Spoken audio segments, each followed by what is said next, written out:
An eagle circles above a Greek hillside, a tortoise gripped tight in its talons. Down below, you're looking at a man who's about to become the unluckiest death you've ever heard of. You know him as Aeschylus, the man who basically invented Greek tragedy. He'd survived 2 Persian invasions and 13 wars. He was about to lose to a reptile. And you're about to watch the single unluckiest death in recorded history happen in real time. But to understand how absurd this is, you need to know who Aeschylus actually was. He didn't just write plays, he practically built the art form from nothing.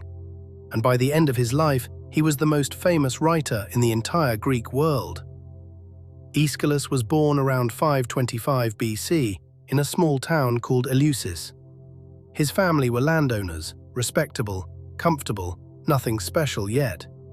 Then, when he was barely a teenager, the Persian Empire invaded Greece. Aeschylus grew up watching his homeland fight for its life. At 25, he picked up a spear and marched to Marathon.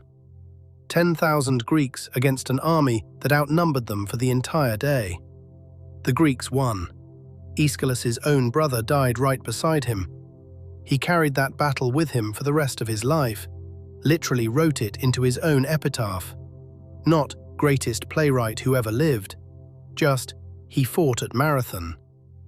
10 years later, the Persians came back. Aeschylus fought them again at Salamis. He watched it all from the deck of a ship and later turned it into a play.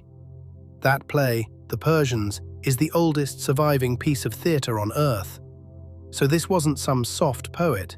This was a soldier who wrote in between wars. And on the stage, he changed everything. Before him, Greek plays had one actor and a chorus singing at each other. Aeschylus added a second actor. Suddenly, characters could actually talk to each other. That one idea invented dialogue. It invented drama as we know it. He wrote around 90 plays.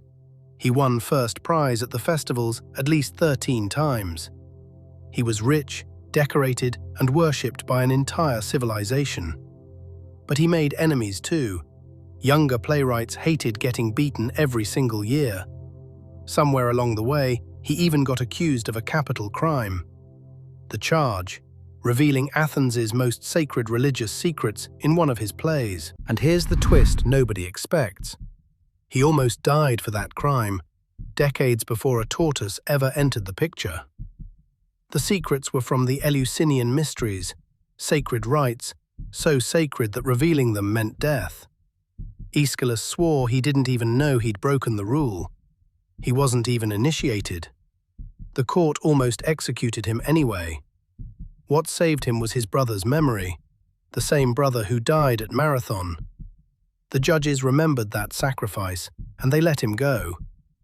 So by now, Aeschylus had survived Marathon, survived Salamis, and survived a death sentence. Most men would call that a full life. He wasn't finished yet.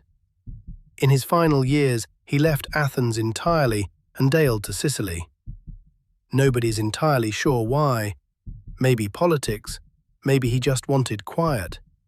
He settled in a city called Gela on Sicily's southern coast. Dry hills, hot sun, tortoises everywhere sunning themselves on the rocks. It was, by every account, a peaceful place to grow old. There was just one detail about him that mattered more than anyone realized. Aeschylus was famously completely bald. And somewhere above Gela that day, a golden eagle was hunting. It had caught something, a tortoise, shell clamped tight in its talons. Here's the problem. A tortoise shell is basically a locked safe. The eagle needed to crack it open, and it had exactly one method. Drop the tortoise onto a rock from high enough, and the shell splits open. From up there, a bald head catching the sun looks exactly like a smooth stone. And Aeschylus, meanwhile, was just sitting outside, minding his own business. Some accounts even say he'd been warned to stay indoors that day.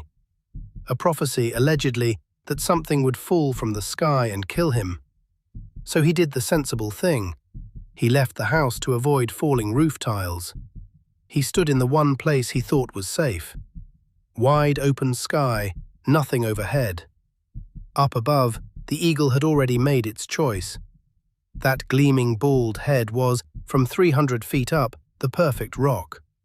The talons opened, and the tortoise began to fall. 300 feet up, gravity took over completely. No warning, no shadow, no sound. Just a shell dropping at killing speed toward the one bald head in Sicily. And then, impact. The greatest playwright alive died instantly, on the spot, in his own front yard. The man who survived Marathon, Salamis, and a death sentence, killed by a snack an eagle dropped. Locals in Gela found him like that. No wound, no blade, just a shattered shell and a dead legend. Word spread through the city within hours. The man who invented dialogue for the stage had no last words at all. Here's the part that makes it worse. The prophecy technically came true. Something did fall from the sky and kill him. He'd just been dodging the wrong danger. Ancient writers loved this story so much they couldn't stop repeating it for centuries. Historians today argue it's probably exaggerated, maybe even invented after the fact. But here's the detail that keeps the story alive. Nobody's ever offered a better explanation for how he died. Whatever really happened in that courtyard, the town of Gela buried him like a king. They built him a tomb outside the city walls, facing the sea, and on it they carved the exact words he'd asked for years earlier.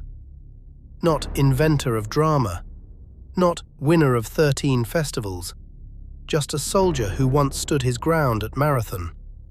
That's how the man who reinvented theatre chose to be remembered, not for the stage at all. And that irony didn't end with him. For centuries afterward, death by Tortoise became a kind of grim shorthand across the ancient world. Writers used his death as the go-to example of fate's cruel sense of humour. Even Pliny the Elder wrote the story down, centuries later, as established fact.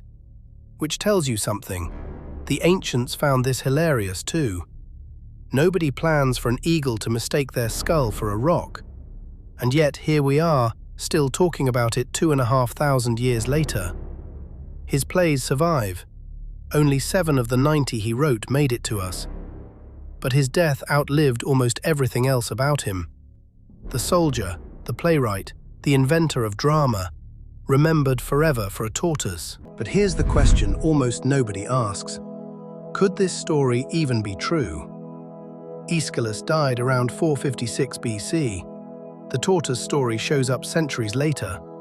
That's a long gap for a story to travel before anyone wrote it down. Some historians think it's a legend that grew up around his baldness as a running joke. Bald men getting mocked in Greek comedy was practically its own genre. So maybe the tortoise was less a fact and more the punchline that stuck. But even skeptics admit, nobody's found a more convincing story for his actual death. Whether it's fact or 5-star ancient gossip, one number never changes. Around 456 BC, at roughly 69 years old, Aeschylus died, struck by a falling tortoise. That's the number history settled on. 69 years old, one tortoise, one impossible ending. And it's worth sitting with for a second just how rare that is. Most people who cheat death twice don't get a third chance to lose. He did. And the universe apparently thought that was funny. If you like stories where history refuses to behave itself, you're in the right place. Subscribe, a new animated history documentary lands every Saturday. Because if a tortoise can end the father of tragedy, nothing in history is off limits. There are stranger deaths waiting in the archive than this one. Kings crushed by their own thrones. Inventors killed by their own inventions. History's full of people who survived the big threats and lost to the small ones. Aeschylus just happens to be the strangest one anyone's ever written down. 90 plays, 13 championships, 2 invasions survived. One tortoise, dropped from 300 feet, ended all of it in a single second. That's not just bad luck. That's a universe with a sense of comedic timing. And somewhere in Gela, that eagle still went hungry, which might be the only fair part of this entire story. Aeschylus never saw it coming, and honestly, how could he have? Next time, we're staying in the ancient world, but this time, the danger comes from the ground, not the sky. A different kind of impossible death, and an even stranger set of coincidences. If you thought a tortoise from the sky was unlucky, wait until you hear this one.